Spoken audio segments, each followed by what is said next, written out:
Hailing from the Pacific island of Guam, some 3,000 miles off Australia's north coast, MANAMI IIJIMA was a swimmer as a kid before discovering biking and running in her mid-20s and doing her first 70.3 in the Philippines in 2017. From success in her early middle distance races, Project Olympics gradually morphed from dream into reality as MANAMI racked up the results and points to land the Oceania new flag spot at Paris 2024. That race may not have gone exactly to plan, but MANAMI is back and ready to hunt for LA 28, with the first qualification window opening in 2026. So, MANAMI, welcome to the podcast. Thanks for having me, and what a nice introduction. Thank you.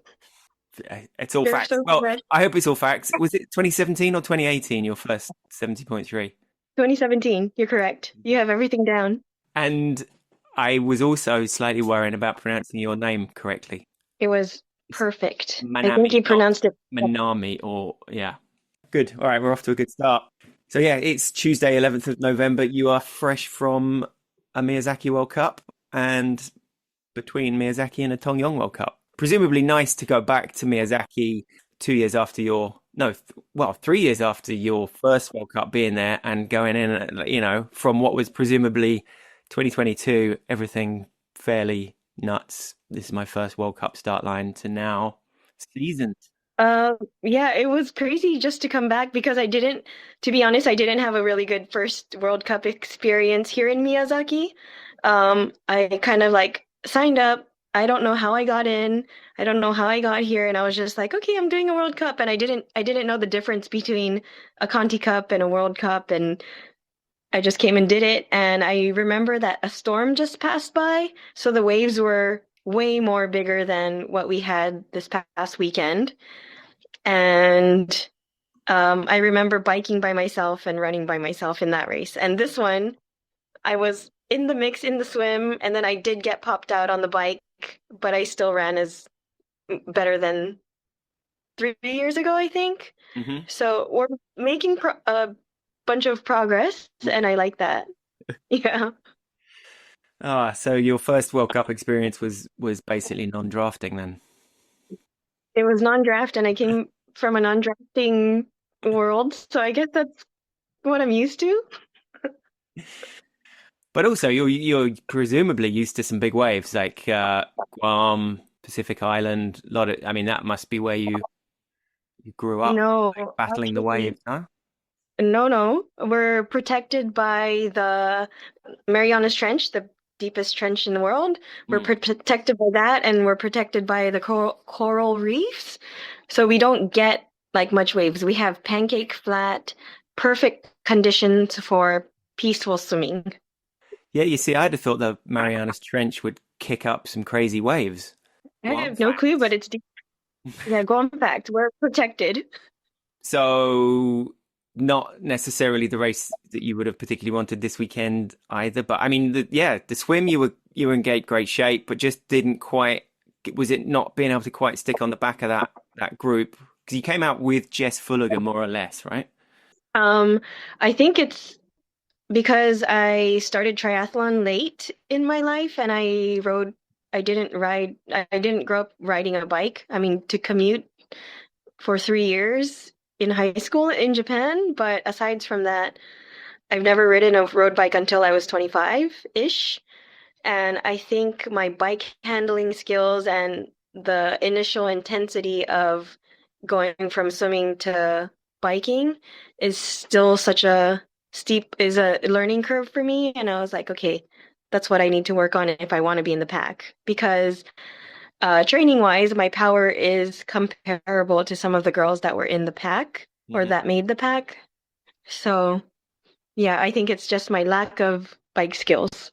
Or immediate power, do you think then? Or what do you do to kind of is that's a kind of key target area for you, is it? Yes, definitely. I need to dig deeper. I'm just I'm kind of in my own head sometimes, and I'm like, but I think I need to be a little more aggressive and find the fighting person in me, if that makes any sense. Mm-hmm. Yeah.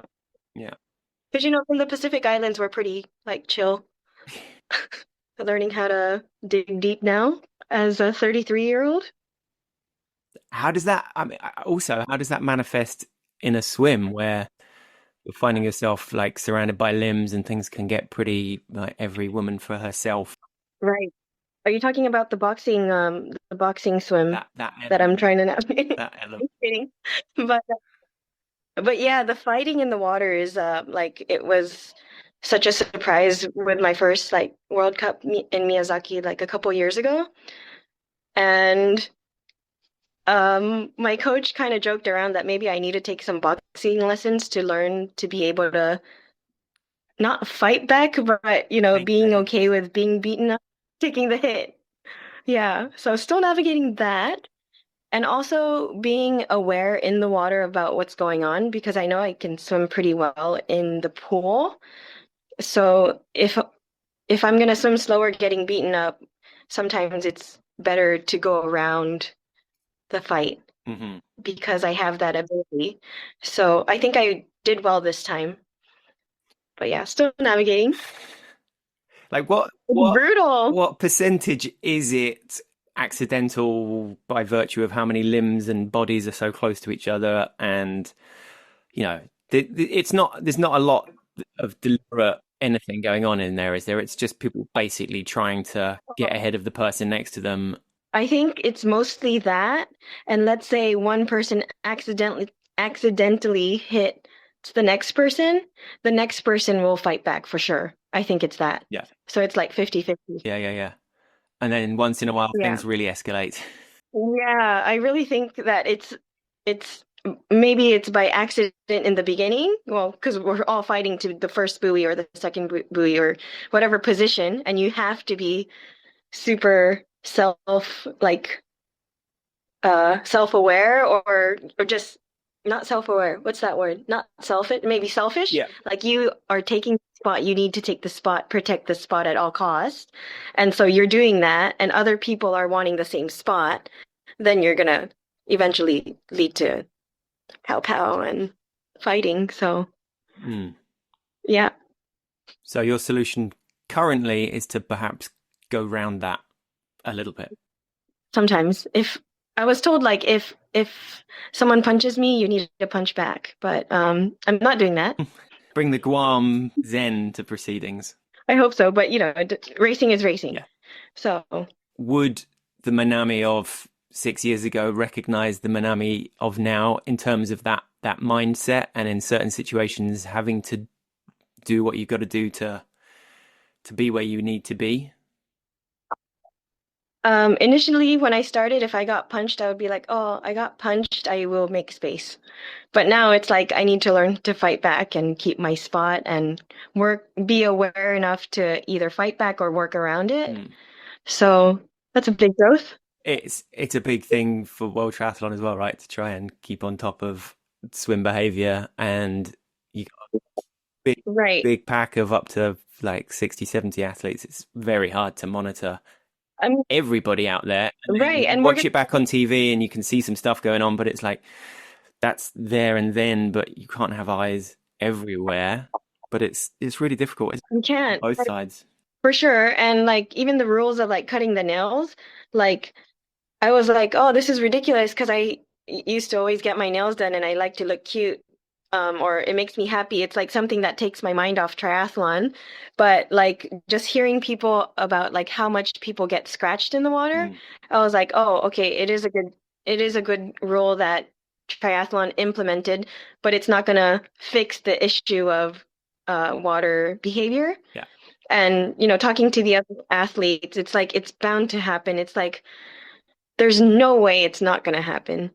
And even like with 70 people on the start line, it's not like the referees aren't going to see everything. No. No. Or yeah, and So actually, it's kind of as a like competitor, it's something that we all are aware of, and I feel like it's just kind of part of the game mm, in a sense. it's like Yeah. degrees of how you are prepared to react to it, or degrees in which you're happy to, is it going to be, am I Yeah. the doer or the receiver?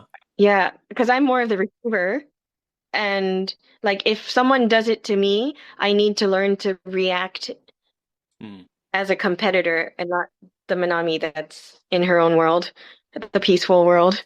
So where did that like have there been a couple of races that have been particularly bad? Just two so far that I got punched and I was like, or I got punched like two or three times and I needed to like move the person's arm away from me and I needed to swim sloppy. Hmm. Like there was that. And then there was That someone pulling my leg and which race was that? produce. Yeah. Oh, Yeah. So it's like I feel like it doesn't matter which level of swimming or which races you're doing. Maybe the front 10 or 15 people swim very professionally, but like when you're in that bunch from like 30th to 50, it's a battle. yeah. Is that did that Yeah. contribute to the what? Because there was a DNF in France in Fréjus, right? No, that was my DNFs for the two races were like calf issues. Right. But I had a pretty good swim in Morocco, I guess, or like yeah, figuring it out, but the fighting is brutal. I don't know how we can fix it, but I mean, it's part of the game if we can't fix it. And I think having 70% of or 70 athletes aligned or 50 to 70 heading to one buoy Mm. is just gonna create it. And 350 meters isn't enough to break up a swim, I think. Well, the 70.3 swimming was really peaceful. Yeah. It's like you have one or two good swimmers, you just work with each other. And also, I don't know if you can cut this out or put this in, but like sponsorship give swimming incentives. So, there was always like, oh, can I come first out? Not for me, but like some other people. But there's a lot of tactics, and it's pretty like or especially on the swim, it's like, oh, I'm gonna swim on your feet, or let's try to swim and work together. Yeah. It was more, yeah, like that Yeah. versus everyone for themselves in a short course race. For a brutal endurance sport, there's a lot of subtleties in there, isn't there? But, there's so many tactics that I wasn't even aware. I was just like, oh, we just swim to the first buoy. But then it's like you have to manage your intensity, you have to manage where you're swimming or where someone else is swimming, or like swim slower than you usually do to conserve energy and just be on feet. Hmm. I had no idea. And so this year I joined the German squad and I had a couple of the guys helping me like with swimming tactics. Hmm. And so like, I would swim on their hip or I would swim on their feet and they would be like, it's okay to touch my feet or like, because I would be kind of like swimming respectfully, I guess. Yeah. Yeah, but they were like, you need to be a little more aggressive, and I think that really helped, and I'm grateful for them. Where was that based out of? Which bit of Germany have you been in? Saarbrücken, Hmm. like where Tanya Neubert and Annika Koch Yeah. is. Yeah. Yeah. Yeah, and yeah, they're all based there. Oh, cool. So you've been training alongside those guys. Yes, and I'm swimming with the guys, Uh-huh. so yeah, it's pretty good for me. Nice. The guys being because it's a bit of a funny stage for German triathlon at the moment, isn't it? With like a lot of injuries and Tim Hellwig's obviously Oh, been you out. got a lot of Annika's been out for quite a long time, oh, hasn't yeah. she? Laura Lindemann hasn't really been around since Abu Dhabi. Annika's still training. I think she had a little bit of a tough end of year, but she was training throughout. And then Tim is there training too, swimming wise. The swim everyone's kind of there. Right. Um, but yeah, I guess some of them had a tough year, but I feel like there's so many good German athletes right now that like you still like Tanya came third at World Champs this past weekend, even from a short course person, and even being a smaller person and having such a big horsepower on the bike, I was just like, Yeah. she's a machine. Yeah, yeah. Yeah. Kind of come under the radar a little bit, hasn't she, up to now? And then just sort of blew out of the gate this year, along with Henry Graf, and Oh, right. third in the world champ, 70.3. It's nuts. It's insane. Yeah. And her boyfriend was here and he was like super ecstatic for it. It's been a big like boost for me, and just having like teammates at races is pretty nice instead of being by myself all the time. Well, I want to get onto that and, life on the road and so on, but I think let's start with some Guam facts. I'd like to know a bit more about Guam, please. Population is like, I don't know, 200,000 people or something. Yeah, Only ever had one Olympic triathlete. me, which is crazy. But you didn't actually, so your high school you spent in Japan, but grew up like formative years, early years Okay. in Guam. Yes, the only reason why I went to Japan for high school was because I couldn't speak Japanese, and my mom wanted me to be able to speak my own country's language, I Yeah, yeah, guess. yeah. In a Yeah, So most people grow up in Guam, like speaking English. It's very like Americanized there, is it? School yep. system, Everything's in English. right. But how does that like inform the sort of national identity then in Guam? Like how would you describe your upbringing and life there? Guam is super diverse. So I had a bunch of like Japanese friends, Filipino friends, local, they're called chamorro, Mhm. like mix of Spanish, Filipino, Japanese, all this. Um, and I went to the public school, and you all have like Asians and Americans and some like rarely Europeans, but we do have a lot of like Aussies and Kiwis, so it's pretty international growing up. So we didn't, you know, everyone's from a different culture. But I really love that like it's really family oriented. It's very like everyone helps everyone. So it was pretty warm. Like you can go to places and make friends very easy, and they'll just invite you to like their home and, have a good meal and just chat. And yeah, it was nice growing up Mm. there. I was talking to one of my friends like yesterday and telling him that, yeah, um, I grew up swimming, but all my friends came over from swim practice to hang out at my place for lunch and dinner until like the next day, and there would always be some friends over every week. And are like the fellow Pacific Islanders, I mean, there's like Samoa, to name some of the bigger ones, but like a Fiji, a Tonga, right? Are you all Yeah. quite fiercely proud and separate? Is there a fraternity between the islanders? How does that play out? Because you're also somewhat like you're blazing a trail as much for Guam as for the Pacific Islands, right? That this is something that you Yeah, like a responsibility for helping out too. right. So because triathlon is so small, maybe the bigger sports like baseball, soccer, or kayaking, they have like some not beef but competition, very healthy We competition. can call it beef. But triathlon's so small, and all the triathletes from the other islands, they like message me like, "Good job, Manami. We're looking up to you, and we can't wait to see you at like the Development Cup that's happening in December." And Guam is also hosting a Development Cup next year in March.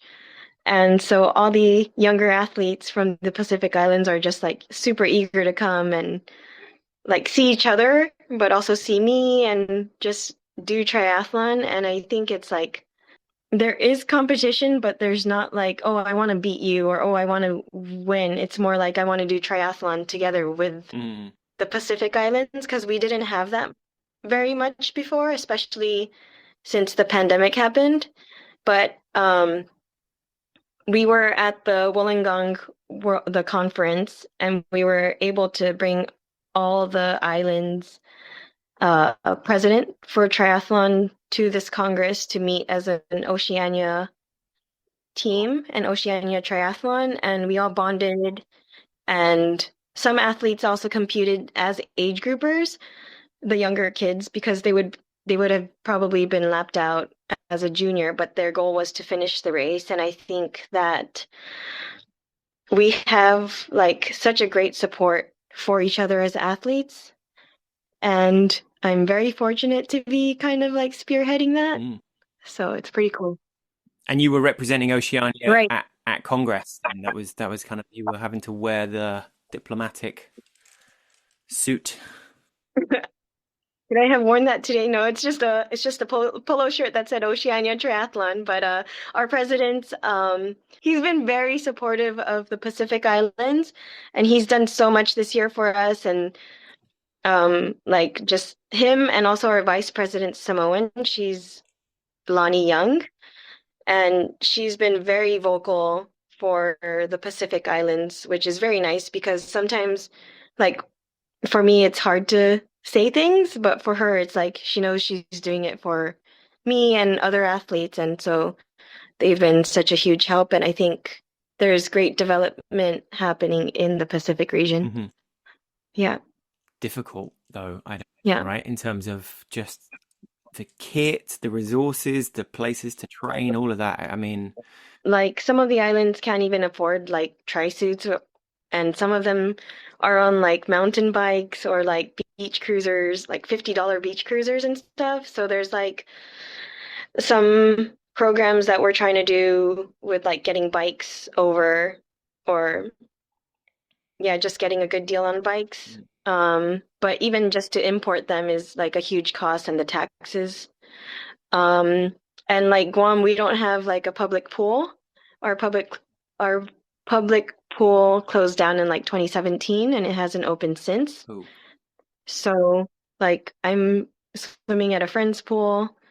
Most of the triathletes on Guam are swimming in the ocean. So it's like we face our challenges, but we kind of like figure it out. Um, and like riding our bikes in Fiji, there's only like one loop of the island, and the traffic's pretty dangerous. So I know that some of the athletes just go around their neighborhood or go on the trainer if they can afford it. So yeah, there's some like very it's crazy how much yeah, we deal with in the island. And for me, I'm very fortunate that I'm able to go out. And I think that in order to progress, we do need to like either go find some other country that we can train with, or head to Australia and New Zealand because they're like our big brother and big sister with the facilities yeah, yeah. and coaches. All of which, I guess, feeds into that moment where you're dressed in the Guam Olympic uniform and opening ceremony on the boat going down the River Seine, Paris 2024, and like presumably pinching yourself a bit. And as you know, the racing's one thing, the qualification, but I guess a lot of it was making the most of every opportunity there. And that opening ceremony must have just felt like the culmination of an awful lot of effort and grind and backstory. Yeah, it was pretty surreal. I was never thinking I'd be an Olympian or being in Paris for the Olympics. Yeah, it was pretty surreal. But I'm super motivated to qualify for LA and actually finish the race or do better at the race, because I think everything was focused on trying to qualify for Paris, that I didn't really think further than that. And after I qualified, or we qualified, we were like, oh, now, oh yeah, there's actually a race that's happening. I was going to say, yeah, well, like, what Yeah. was your kind of overriding takeaway from Paris, or like the emotion that you took out? Was it like, was there a bit of disappointment, a bit of frustration? But then actually, I was like, well, actually, presumably, it's more motivation, is it, to the next? Right. After I had the DNF, or like right away, I was just like, oh, I can't end here. Like, I still need to perform well, or I want to perform well, and I want to do the next cycle, because I would say this was all like, I think everything's a learning experience, but this one particularly was like, okay, I learned how I need to qualify or what I need to do to qualify. And I didn't have a coach then, and I was like, oh, I definitely need a coach.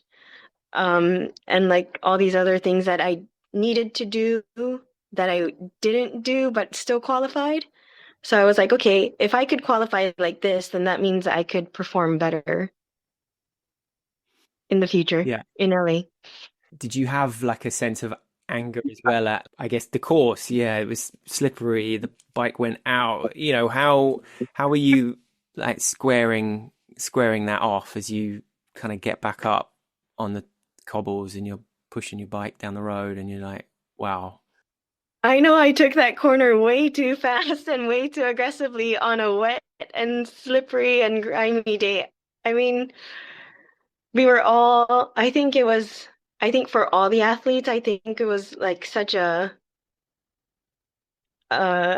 terrible day for us to race because so many people crashed out. And then I think we were all anxious every morning at 3 or 4 a.m.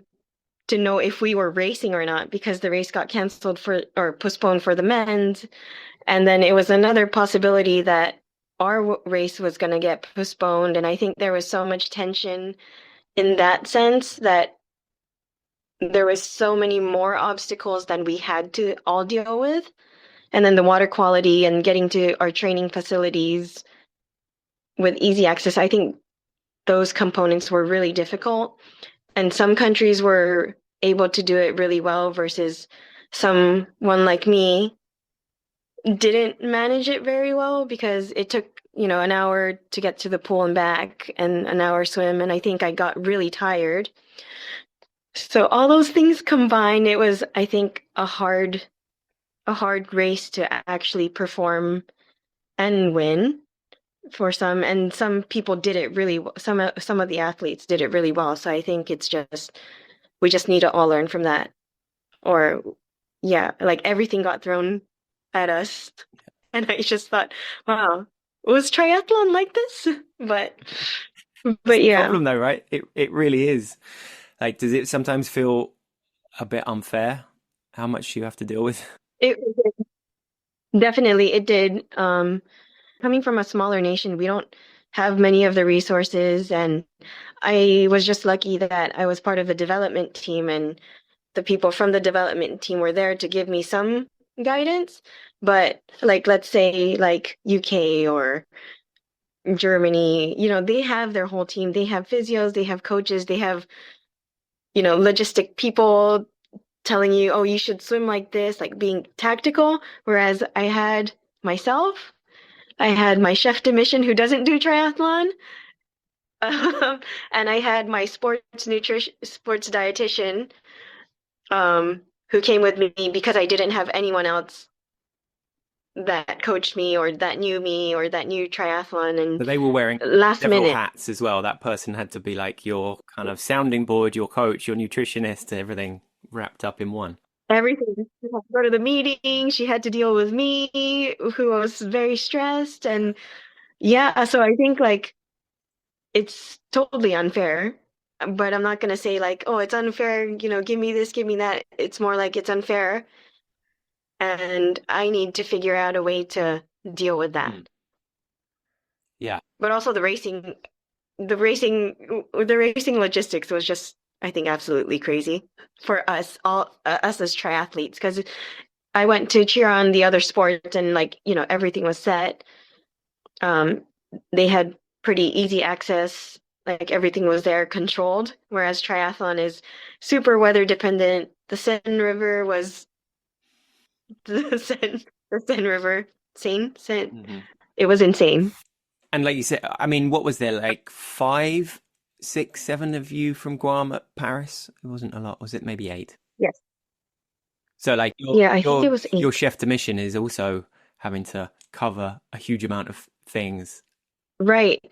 Because we're such a small nation and we have a close connection with the chef and with the NOC, like the amount of back work that they have to do for us, they're like constantly in meetings and probably not getting as much sleep as they need to, and going there and everywhere, I think is a lot of work as well.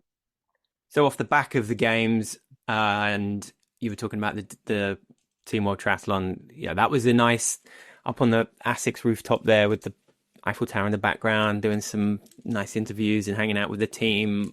I guess those were some of the higher moments for you as well? Were they being part of that squad and having some great athletes and advice alongside you?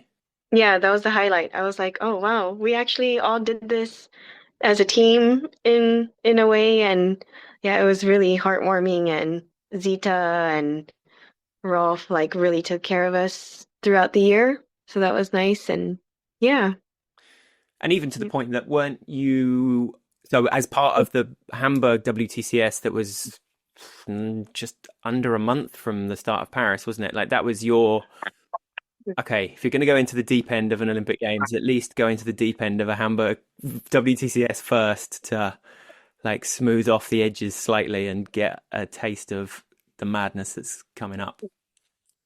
right. That was my first like real big race, and I was like, wow, this is like a party. And I did have a really good time there. Rolf Ebeling's idea was, okay, Manami needs a taste of what, chaos or what race party really is. And I think it's still one of my favorite races. I mean, the course, the people, it's insane. Yeah. Yeah. So after Hamburg, I was able to train with the team that I'm with now for a week before Paris. Edda and some other folk like ML Home was there training as well, and we just had a good time. And I had a chat with my coach Andreas Klust. Sorry, I'm butchering that. But I got to talk to him about like his training philosophy and what he thinks. And one of his phrases was, "I can help you, or like not help you, but this is what we're doing today with our program. But I'm not your coach, so you can do whatever you want." And so I just thought, oh, I wonder if he was my coach, what kind of good advice would he give me? And it all started with that thought. And I asked Rolf, is there any possibility that I could have Andreas as my coach? Because I really think he's a good coach. And I think there was some discussion, and thankfully they approved, and he's my coach right now. Yeah, 1 year with him, and I see a lot of progress. Yeah. And how much of the year have Yeah. you spent in Germany then? Around 6 months? Okay. Yeah. Yep. How is the, or how would the early kind of culture shocks of coming from a small island, obviously via Japan, so still already a woman of the world somewhat, but like, you're shoved into a America's Cup in Colombia as your second race, I think, right? Or and then sort of spinning around Miyazaki Tongyong and in between and things like that.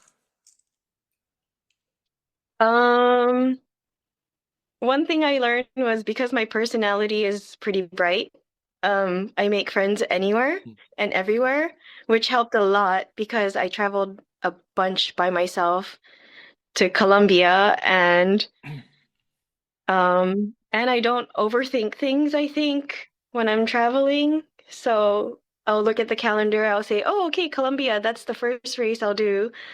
And then after I booked it, after I registered and everything, and I told my mom or whoever, and they're like, "You're going to Colombia alone as a female? You know how dangerous it could be?" And I was like, "No." I was like, I didn't think about it, but I already booked everything, and it's non-refundable because it was the cheapest ticket, and I just went. And I think at like the friends that I make all over the world, I still like often keep in touch with them. Thank goodness for social media. Mm. And I think, um, yeah, I think just meeting other triathletes from other countries and learning about how they function day to day. Like some people work, most people don't. And I think that was the most culturally shocking, or triathlon culture shocking, is that if you want to perform at a high level, you need to kind of fully commit. And it's hard to do three sports and work at the same time. Because you have a business studies degree as well, is that right? I do. I have a background in finance and economics, but I found triathlon during my university years. And so, Presumably, at no point in that course does it say become a triathlete if you want to earn. no, definitely not. How have you? So But how does the funding? You're coming from a small island, you're spending the vast majority of your year away from home. Therefore, everything is an overhead, everything is a cost. How do you Right. manage? Um, so I have really good local sponsors that support my dreams of being and becoming an Olympian and how much it takes financially. And I think it helped that coming from a 70.3 background, you really needed to learn how to market yourself Hmm. and having the business degree and professors that I could kind of talk to and say, hey, how do I reach out to this company? And one of the best advice I received was like, yeah, you can send an email, you can send your resume, but always try to see if you can have a call or have a chat or have a coffee with them to actually show your personality and what your goals are and just talk in person.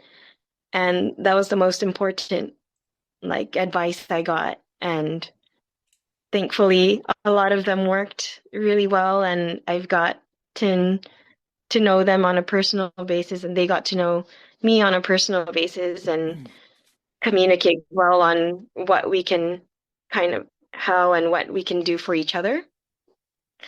But Yeah. yeah, that was the main thing that I learned. And the peers that I made through long course, because a lot of them market themselves and reach out to companies themselves, they taught me and they also showed me like their resume and what they put and Yeah. all these good information. So it really helped. Because it is, I mean, it is obviously a sport that takes you to some amazing places and get to meet some incredible people. And therefore, if you have a personality like yours, getting yourself out there and getting it shared is obviously a huge part of, yeah, you raising the profile that makes your life and your life in the sport sustainable. Right, right, right. And I think a lot of them know how expensive the sport is and how much support we need and we need to find. So a lot of the friends I made are very open to sharing, Mm. which is very nice because I know that there's some people who don't want to share or who, and we respect that. Yeah, yeah. Okay, so this is a good time for some Manami chat. Then let's go into the five facts of Manami. Right. Um, First up, I want your current obsession. a current obsession, it was the ukulele. I purchased it in May Okay. because I needed something.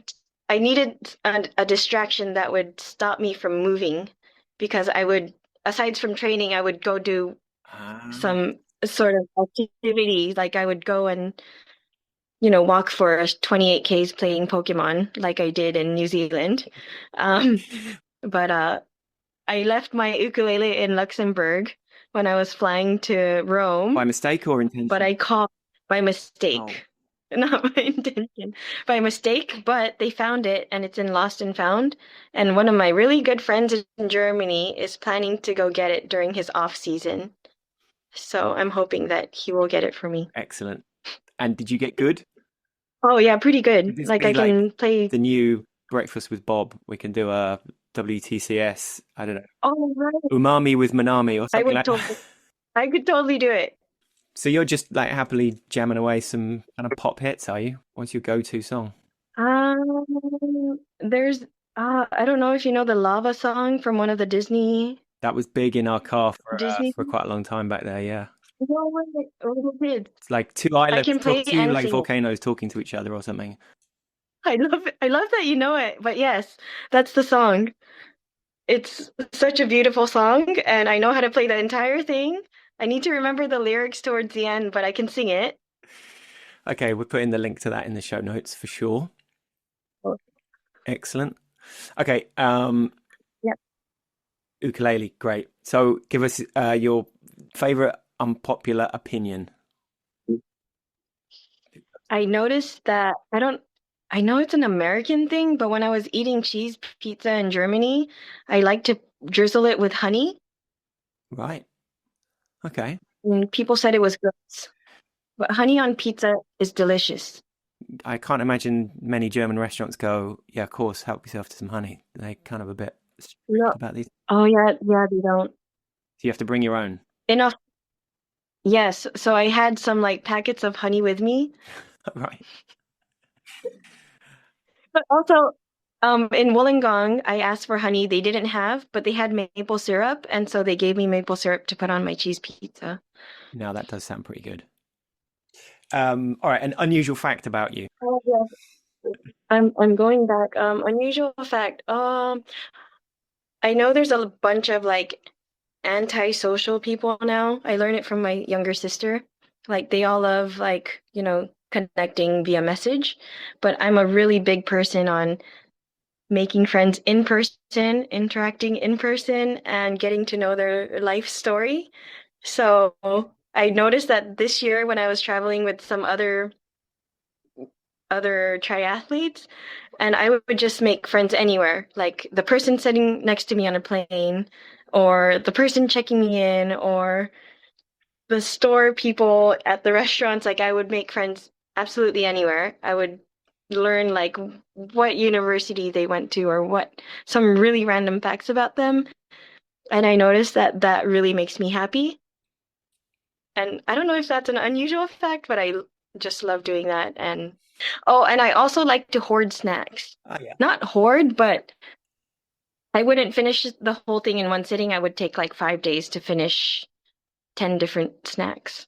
Like I would eat one, leave it for later. I'll eat another and Yeah. maybe that. Okay. I don't know. So you've got like I'm very weird. stale sesame snack things lying around with you. Yeah, brunch. Like this is open. All right. Favorite place that the sport has taken you? Germany because my coach is there and my friend or my teammates are there and the bread is really good. German bread is probably the world's best bread. Right. What? I mean, like any or a particular type? There's this one that's it's not I don't know if it's traditional German, but it's like a chocolate thing. It's like chunks of chocolate chips in it in a like a brioche bread kind of thing. But I found that out like towards the end of my trip in Germany. But aside from that, any bread. Okay. Yep. So what does 2026 look like for you? So I know that I will need to get a good block of training in the beginning of the year because Olympic qualifications start in May. For Um, Yokohama. and that's all I know for now. So hopefully I can get a good block of training and not get sick and not get injured and just be happy and keep my mind at peace before the chaos happens. Yeah, a good philosophy. And most of that will be based out of Germany. Is it like off the back of Tongyong back to Guam, getting some good home time in? Yeah, the home time in, and then talk to my NOC, talk to my NF, and see how much we can do in terms of like finance and just time out of Guam because there's a certain amount of time I need to be in Guam. Yeah. So just all that discussion and having good communication with them Hmm. so that we don't have to deal with anything else and I could just focus on training and racing. And I think that takes a lot of stress away from me as an athlete. Yeah. So, yeah, and then after LA, maybe I can work with you guys and woo. Just How was that? crossing fingers. You were on the mic in Wollongong a bit doing some interviews. How was that? Oh yeah, I absolutely loved it. Like me being able to approach other athletes and other coaches to have questions and just learning and just hearing the interviews live. I absolutely love that. And I was trying to be as respectful as I can, approaching them like, "Hey, could we have an interview with you?" Like I have no I'm not scared to do any of that, so it was pretty fun. Like that's what I love. Yeah, you have a cool job. I was able to interview one of this Japanese coach. She like it's rare to have a Japanese lady coach in Japan, I think, because it's a male dominant country still sometimes. And yeah, she told me how it works and about herself. And I'm not gonna say any more because that they might use the content. So, but it was a good interview, and I think getting to know people like that and what they do is pretty awesome. Yeah. And I know. and I edit like my Instagram videos and stuff, and I know how much work it takes. So I think you need to hire more people. And thing you're looking forward to most about getting back to Guam? What's going to be apart from seeing the family? It's got Apart from family and friends, there's one cafe there that I need to go to. But aside from that, bringing a book to the beach and getting a tan, maybe the good life. And there's still like the red carpet gets rolled out for you. Guam's Olympic triathlete, first ever. Oh, I don't know about that. No, but I mean, yeah, the impact that you had still resonates. It's surreal. It's pretty cool. I think it's still crazy. I'm like just grateful to be in this position, and hopefully LA would be a really good race and a bigger impact, and then I can retire from the sport. And get behind the mic. Yes. Well, thank you so much, Manami, for your time, and we Thanks, wish Doug. you the very best for the 2026 season, and of course the opening of Olympic qualification for LA 2028 at the start of June. Thank you so much.